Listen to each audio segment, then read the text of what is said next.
तर सन्दीप भाइ जसले जे भने पनि होइन मेसी बराबर यो संसारमा कोही पनि छैन है। बहुत धेरै मेसीका पछि नलाग्दा पनि मेसी त त्यही रेफ्रीको छोरो त हो त। रोनाल्डो जस्तो हुनु पर्यो नि ट्याक्क हार्ड वर्किङ गरेर त्यत्रो सक्सेस पाउने। मलाई त्यो रोनाल्डोको कुरै नहर क्या माछा त्यो पोस्ट कुरी गोल हान्ने त जसले पनि हान्छ बे। के ढुक्क कुरुवा भन्छस् बे?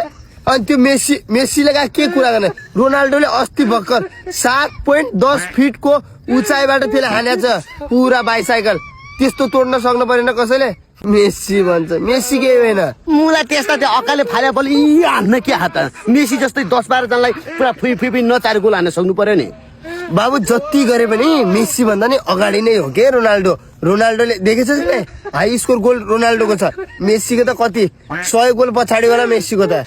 मलाई त्यस्ता रोनाल्डोको कुरै नगर्ने माछाले पेनाल्टीको लागि रुन्छ मा जान डाया मान्छ त्यस्ताको कुरा गर्छ माछाले। त्यो रुन्चे खेलाडीको कुरा गर्छस् मुला त्यो पेनाल्टी हान्न नसकेर त त्यो कोपा जित्न नसकेर 2016 मा सन्यास लगाएन माछाले।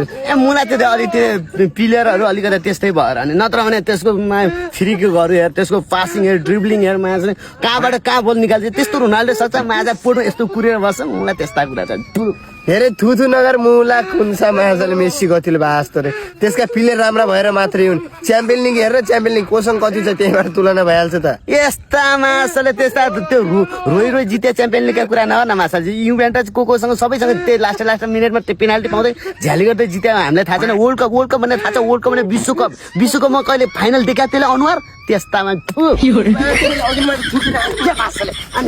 रोनाल्डोको पछि लाग्छ मेसीको पछि। रोनाल्डो भनेको मेरो आइडल हो। आइडल माछा त्यस्ता माछाले पेनाल्डो माछाले त्यहाँको पेनाल्डो माछाले रोनाल्डो माछाले